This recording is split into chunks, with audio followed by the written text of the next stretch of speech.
আমাদের জীবনের মানদণ্ড আজকে পরিবর্তন হয়ে গিয়েছে। আমরা জীবনটাকে আজকে ভিন্নভাবে সাজাচ্ছি। আমাদের কাছে মানদণ্ড, সফলতা, অর্জন ইত্যাদি সবকিছু একটা ভিন্ন আঙ্গিকে আজকে দেখা দিয়েছে। সত্যিকার অর্থে আমাদের জীবন কেবলমাত্র গরু ছাগলের জীবন ছাড়ার কিছুই না। আমরা কেবলমাত্র একটা ভোক্তা ব্যক্তিতে পরিণত হয়েছি। ক্যাপিটালিজমকে আমরা হার মানিয়েছি। অর্থাৎ আমরা যদি বলি যে ক্যাপিটালিজম বলা হয় কেবলমাত্র অর্থ সংগ্রহ করা, এটি আজকের জীবনের একমাত্র বা প্রধানতম অবলম্বন নয়। আল্লাহ সুবহানাহু ওয়া তাআলা বলেছেন, আল্লাযী জামাআ মালাহু ওয়া আদ্দাদা, ব্যক্তি তার সম্পদকে কেবলমাত্র জমা করে এবং এটাকে গুনতে থাকে যে কতটুকু সে অর্জন করেছে, কতটুকু উপার্জন করেছে। এটি কোন একটি সমাজে এক সময় ছিল, কিন্তু এখন কেবলমাত্র এর মধ্যে সীমাবদ্ধ নয়। এখন মানুষ তাদের সম্পদগুলোকে ব্যয় করছে কেবলমাত্র তার তথাকথিত ইমেজ বিল্ডিং করার জন্য, তার তথাকথিত পার্সোনালিটি ডেভেলপ করার জন্য, অথবা তথাকথিত পোস্ট পজিশন অথবা তার প্রেস্টিজ ইত্যাদি ডেভেলপ করার জন্য। আপনি গ্র্যাজুয়ালি একজন কেবলমাত্র খরিদ্দারে, ভোক্তায় অথবা কেবলমাত্র একজন ক্রেতায় পরিণত হয়েছেন। Consumerism has become the motto of our life. আমাদের জীবনের একমাত্র এখন লক্ষ্যে পরিণত হয়েছে আমি কত বেশি বাজারে কিনতে পারি, বা কত বেশি আমি কত দামি জিনিস আমি কিনতে পারি। জিনিসপত্রের মূল্য আজকে নির্ধারিত হচ্ছে দাম দিয়ে, সংখ্যা দিয়ে। আপনি যেন বলতে পারেন, অহংকার বশত গাল ফুলিয়ে যেন বলতে পারেন আমি এই জিনিসটি এত টাকা দিয়ে কিনেছি। আপনি এখন ব্র্যান্ডের নাম বলেন, আপনি এখন দামও বলেন না ইদানিং, কারণ আপনি জানেন শুধু ব্র্যান্ড বললেই বোঝা যায় এই ব্র্যান্ড মানে হচ্ছে এটি সবচেয়ে দামি। আপনার ইমেজটাকে, আপনার ইমাজিনেশনটাকে আপনি একটি এমন ভাবে সাজিয়েছেন যার সাথে আল্লাহ এবং আল্লাহ রাসূলের দেয়া মানদণ্ডের কোন তুলনা নাই। আল্লাহ সুবহানাহু ওয়া তাআলা বলেছেন, ইয়া আইয়ুহান নাসু তাকু রাব্বাকুমুল্লাযী খালাকাকুম মিন নাফসিন ওয়াহিদা ওয়া খালাকা মিনহা যাওজাহা ওয়া বাসা মিনহুমা রিজালান কাসীরান ওয়া নিসা ওয়াত্তাকুল্লাহাল্লাযী তাসাআলুনা বিহি ওয়াল আরহাম। আল্লাহ সুবহানাহু ওয়া তাআলা বলেছেন, ইয়া আইয়ুহান নাসু তাকু রাব্বাকুমুল্লাযী খালাকাকুম মিন নাফসিন ওয়াহিদা, হে মানুষ তোমরা মহান রবকে ভয় করো যিনি তোমাদেরকে সৃষ্টি করেছেন একটি নাফস থেকে। ইয়া আইয়ুহান নাস, হে লোকেরা, আমি তোমাদেরকে ইন্না খালাকনাকুম মিন যাকারিন ওয়া উনসা ওয়া জাআলনাকুম শুউবান ওয়া কাবাইলা লিতাআরাফু ইন্না আকরামাকুম ইনদাল্লাহি আতকাকুম ইন্নাল্লাহা আলিমুন খাবীর। তোমরা মহান আল্লাহ সুবহানাহু ওয়া তাআলা সম্পর্কে জানো না? তিনি আলিম, সবকিছু জানেন, খাবীর, সব সংবাদ তার কাছে আছে। তোমরা কে আল্লাহ সুবহানাহু ওয়া তাআলাকে কতটুকু ভয় করছো, কতটুকু ভয় করছেন এটা আল্লাহ সুবহানাহু ওয়া তাআলা এমন প্যারামিটার দিয়ে, এমন স্ট্যান্ডার্ড দিয়ে, এমন দাড়ি পাল্লা দিয়ে আল্লাহ সুবহানাহু ওয়া তাআলা মাপবেন যেই দাড়ি পাল্লার কোনো তুলনাই পৃথিবীতে নাই। কোন এক সময় আপনি মনে মনে অথবা কোন এক সময় আপনি কেজিতে মাপতেন। এখন আপনি দেখেন, যদি আপনি স্বর্ণের দোকানে যান তাহলে দেখেন যে এখানে তিল পরিমাণ জিনিসকে মাপা হয়। আল্লাহ সুবহানাহু ওয়া তাআলা মিসকাল হাববাতিন মিন খারদালিন, এমন কি যদি খারদাল অর্থাৎ তিলের চেয়েও অনেক অনেক ছোট যদি এটা অনুপরিমাণ কোন জিনিসও থাকে, কিয়ামতের দিন মহান আল্লাহ সুবহানাহু ওয়া তাআলা এটাকে পরিমাপ করবেন। ফাআম্মা মান সাকুলাত মাওয়াজিনুহু ফাহুয়া ফি ঈশাতির রাদিয়া ওয়া আম্মা মান খাফাত মাওয়াজিনুহু ফাউম্মুহু হাওিয়া ওয়া মা আদরাকা মা হিয়া নারুন হামিয়া। তুমি কি জানো না যে দাড়ি পাল্লায় তোমার এগুলো ওজন করা হবে? ক্ষুদ্রাতি ক্ষুদ্র জিনিস যেটা পৃথিবীর কোনো দাড়ি পাল্লায় কখনো মাপা যায় না, এমন দাড়ি পাল্লা পৃথিবীর মানুষ আবিষ্কার করতে পারবে না। সেই দাড়ি পাল্লায় সেদিন তোমার সবকিছু আমি হিসাব নিকাশ করবো। তোমার নিয়ত, তোমার ইন্টেনশন, তুমি কোন উদ্দেশ্যে কোন কাজটি করছো, এটা পৃথিবীর কোনো মানদণ্ড নাই এটাকে মাপার। কারণ মানুষ তো জানে না তার অন্তরে কি আছে। ব্যক্তি কেবল তার নিজের ব্যাপারে নিজে জানে কোন উদ্দেশ্যে সে কাজটি করেছে। কিন্তু মহান আল্লাহ সুবহানাহু ওয়া তাআলা সম্পর্কে, আল্লাহ থেকে তো তুমি কোনো কিছুই গোপাতে পারবে না, কোনো কিছু আল্লাহ সম্পর্কে তুমি লুকাতে পারবে না। সেদিন আল্লাহ সুবহানাহু ওয়া তাআলা তোমার অন্তরের পর্যন্ত পরিমাপ করবেন, তোমার অন্তরের ইচ্ছা আকাঙ্ক্ষাগুলো পর্যন্ত সেদিন পরিমাপ করবেন। এগুলোকে আল্লাহ সুবহানাহু ওয়া তাআলা হিসাব নিকাশে নিয়ে আসবেন। তুমি কোন উদ্দেশ্যে কি করেছো?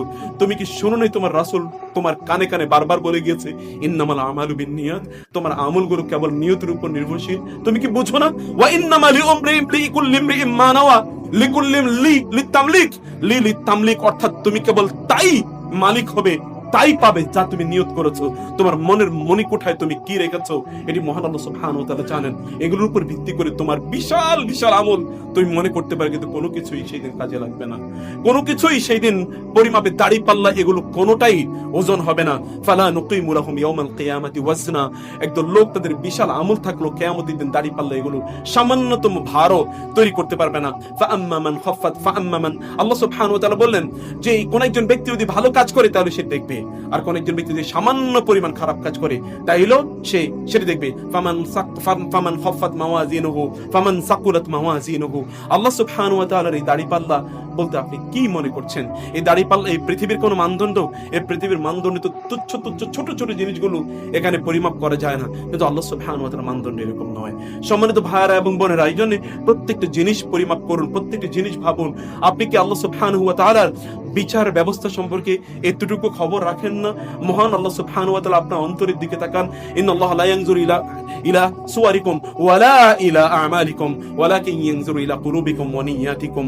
আল্লাহ সুবহানাহু ওয়া তাআলা তোমাদের অন্তরের দিকে তাকান। আল্লাহ সুবহানাহু তোমার আমলের ভলিউমের দিকে তাকান না।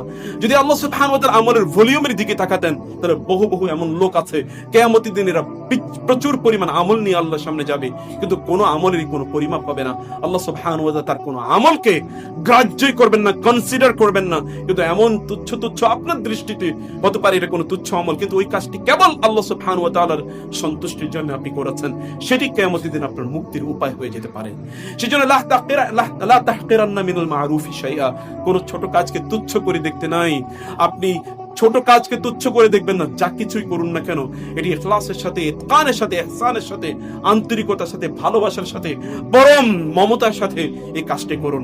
হতে পারে এই কাজটি কিয়ামতের দিন আপনার মুক্তির কারণ এবং উপায় হয়ে যেতে পারে। সম্মানিত ভাইরা বোনেরা, এই জন্য বলছি আজকের পৃথিবীতে মানদণ্ডটা ভিন্ন জায়গায় গিয়ে দাঁড়িয়েছে। আপনার মানদণ্ড কত বড় ব্র্যান্ডের জিনিস আপনি পড়ছেন অথবা ব্যবহার করছেন, সেটি জামা কাপড় থেকে শুরু করে আপনার উইয়ার্স এন্ড গ্যাজেটস ইত্যাদি পর্যন্ত, এমনকি আপনার গাড়ির পর্যন্ত, আপনার গাড়ির যে ব্র্যান্ডটি পর্যন্ত আপনার মূল্য নির্ধারণ করে দেয়। কিন্তু আপনার কি মনে হয় এই মূল্য মহান আল্লাহ সুবহানাহু ওয়া তাআলার কাছে কোনো বড় ধরনের ইস্যু এটা হিসেবে তৈরি হবে? মহান আল্লাহ সুবহানাহু ওয়া তাআলার কাছে এমন অনেক অনেক লোক আছে যাদের জামা কাপড় হয়তো বা ছেঁড়া, হয়তো কোনো ব্র্যান্ডের জামা কাপড় পরেনি, কিন্তু কিয়ামতের দিন মহান আল্লাহ সুবহানাহু ওয়া তাআলার কাছে এই সকল লোকগুলো এতটা দামি হবে, তাদের ওজনটা এত পরিমাণ বেশি হবে যে গোটা পৃথিবীর মানুষের আমলনামা এক জায়গায় দিলেও এদের আমলের পরিমাণ এতটা ওজন হবে না। রাসূলুল্লাহ সাল্লাল্লাহু আলাইহি ওয়াসাল্লাম আব্দুল্লাহ ইবনে মাসউদ রাদিয়াল্লাহু তাআলা আনহু যখন তিনি একটু গাছের উপরে তিনি উঠছিলেন, সাহাবায়ে কেরামরা তার পায়ের গোড়ালি এটি ছিল প্রচন্ড চিকন, এটি দেখে হেসে দিচ্ছিলেন। রাসূলুল্লাহ সাল্লাল্লাহু আলাইহি ওয়াসাল্লাম বললেন, তোমরা মিম্মা তাদহাকুন, কি দেখে তোমরা হাসছো? মিন সিক্কাতি দাকাইহি মিন দিক্কাতি সাকাইহি, তার পায়ের গোড়ালিগুলো চিকন, এদিকে তাকিয়ে তোমরা হাসছো।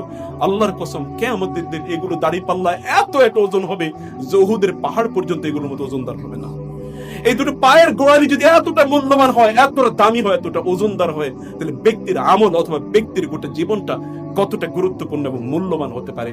সম্মানিত ভাইয়েরা এবং বোনেরা, এই জন্য আপনারা এগুলোকে মানদণ্ড হিসেবে তৈরি করবেন না, আপনারা এগুলোকে সফলতা হিসেবে তৈরি করবেন না। আপনি কত বড় চাকরি করেন, কত বড় ইনকাম করেন, আপনি কত বড় দামি বাড়িতে থাকেন, আপনার বাসাটা কত বড়, ফ্ল্যাটটা কোন এরিয়ায় আছে, আপনার সন্তানরা কোন স্কুল কলেজ ইউনিভার্সিটিতে পড়ে, আপনি কত ভালো হোটেলে খেতে পারেন বা কত ভালো জায়গায় আপনি যেতে পারেন, কতবার আপনি বিদেশ ভ্রমণ করেছেন, বা কত দামি লোকেরা আপনার বাসায় আসে, কয়টা গাড়ি ডেইলি আপনার কাছে আসে, কতজন লোক আপনাকে টেলিফোন করে, কতজন লোক আপনাকে ফলো করে, কতজন লোক আপনাকে সেলুট করে, কতজন লোক আপনার কথা বলে, এগুলো কোনো কিছুই মানদণ্ড না।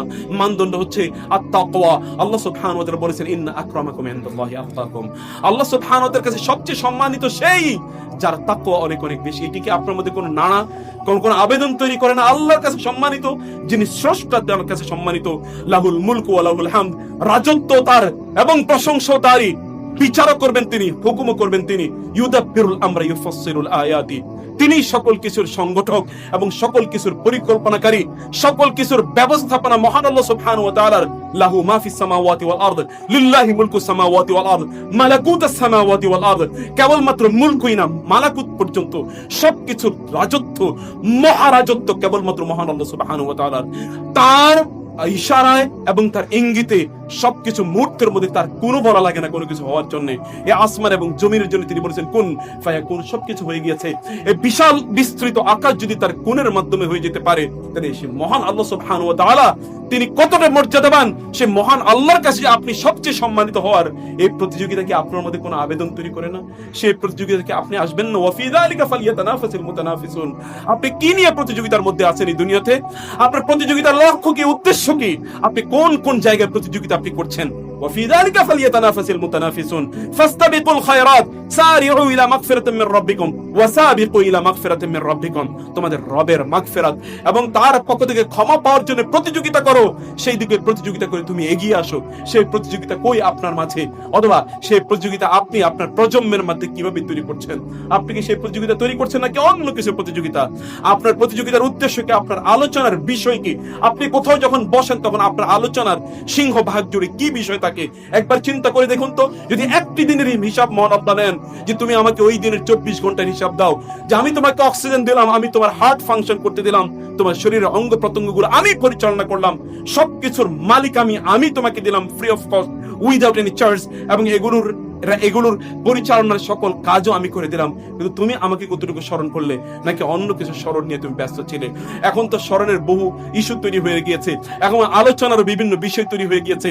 আলোচনার একটাই মাত্র টপিক, যেটাই দুনিয়া অথবা দুনিয়ার তথাকথিত লাল সংস্কৃতি, হলুদ সংস্কৃতি, নীল সংস্কৃতি, অথবা দুনিয়ার তথাকথিত আনন্দ উৎসব, এগুলোই কেবলমাত্র আমাদের এখন আলোচনার ইস্যু হয়ে দাঁড়িয়েছে। মহান আল্লাহ সুবহানাহু ওয়া তাআলা আমাদের আলোচনার কেন্দ্রবিন্দুতে নাই। মহান আল্লাহ সুবহানাহু ওয়া তাআলা না আমাদের সিলেবাসে আছে, মহান আল্লাহ সুবহানাহু ওয়া তাআলা না আমাদের পরিচালনায় আছে, না আমাদের সমাজের অবকাঠামোর মধ্যে আছে, না আমাদের পরিবার পরিচালনার মধ্যে আছে, না আমাদের সন্তানদের চিন্তা চেতনা এগুলোকে আমরা কখনো ঢুকিয়ে দিয়েছি, না আমাদের সন্তানদের তাদের মধ্যে এই ভাবনা কখনো আমরা তৈরি করেছি, নাকি আমাদের সন্তানদেরকে আমরা এই আদর্শে উজ্জীবিত করছি, সেগুলো কোনো কিছুই আমাদের সামনে নাই। আমাদের সামনে কেবলমাত্র দুনিয়া। আমরা অন্যদের মতো আরো অনেক বেশি দুনিয়াদার হয়ে গিয়েছি, অথবা দুনিয়া আমাদের একমাত্র লক্ষ্য এবং উদ্দেশ্যে পরিণত হয়েছে। সম্মানিত ভাইয়েরা, আপনাদের কি বোনেরা, আপনাদের কি সেই কথা, সেই দিনের এতটুকু ভয় লাগে না, যেই দিনে মহান আল্লাহ সুবহানাহু ওয়া তাআলার সামনে আপনাদেরকে উত্থিত হতে হবে এবং আল্লাহ সুবহানাহু ওয়া তাআলার কাছে আপনাদের সব বিষয়ের জন্য আপনাদেরকে হিসাব নিকাশ দিতে হবে? সেই দিনের জন্য আপনাদের কি এতটুকু ভয় লাগে না? আল ইতরাক আল আখির, সর্বশেষে একটি ঘন্টা বাজবে, একটি ডাক দেয়া হবে এবং আপনার দরজায় একটা কড়া নাড়বে। কড়া নাচবে হচ্ছে মালাকুল মাউত, মৃত্যুর ফেরেশতা আপনার দরজায় এসে কড়া নাড়বে এবং বলবে তোমার সময় এখন শেষ। তখন আপনি কি করবেন? তখন আপনার কিছু করার আছে না? ইন্নাল্লাহ ইয়াকবালু তাওবাতাল আবদি মা লাম ইউগারগির। একজন ব্যক্তির মৃত্যু পর্যন্ত, তার কাছে আসার আগ পর্যন্ত তার তওবা এবং ইস্তিগফার আল্লাহ কবুল করেন। তখন তো তওবা করলেও কাজ হবে না। চারিদিকে হাজার লোক আপনি দাঁড় করিয়ে দিলেন, তারা কোরআন তেলাওয়াত করছে আপনার জন্য। চারিদিকে হাজার লোক আপনি দাঁড় করিয়ে দিলেন আপনার জন্য, তারা দোয়া করছে, তওবা ইস্তিগফার আপনাকে বলছে বলুন আস্তাগফিরুল্লাহ লা ইলাহা ইল্লাল্লাহ। আপনার মুখ দিয়ে এটি বের হয় না। বের হবে কোত্থেকে? সংস্কৃতি তো আপনি তারুই করেননি, আপনার জিহ্বাকে তো এই কাজে আপনি অভ্যস্ত করেন নাই, এই জিহ্বা তো অন্য কাজে অভ্যস্ত হয়ে গেছে। এজন্য আমি বহু লোকের দেখেছি তাদের মৃত্যুর সময় তাদের জবানে লা ইলাহা ইল্লাল্লাহ আসেনি, বরং তাদের জমি জামার কথা এসছে, তাদের তর্ক বিতর্কের কথা এসছে, অথবা অন্যান্য বিভিন্ন কথায় তারা তাদের সময়টাকে তাদের মৃত্যুর সময় তারা এগুলো নিয়ে তারা ব্যস্ত থাকে, কারণ তার জিহ্বাকে আল্লাহকে পরিচয় করিয়ে দেয়।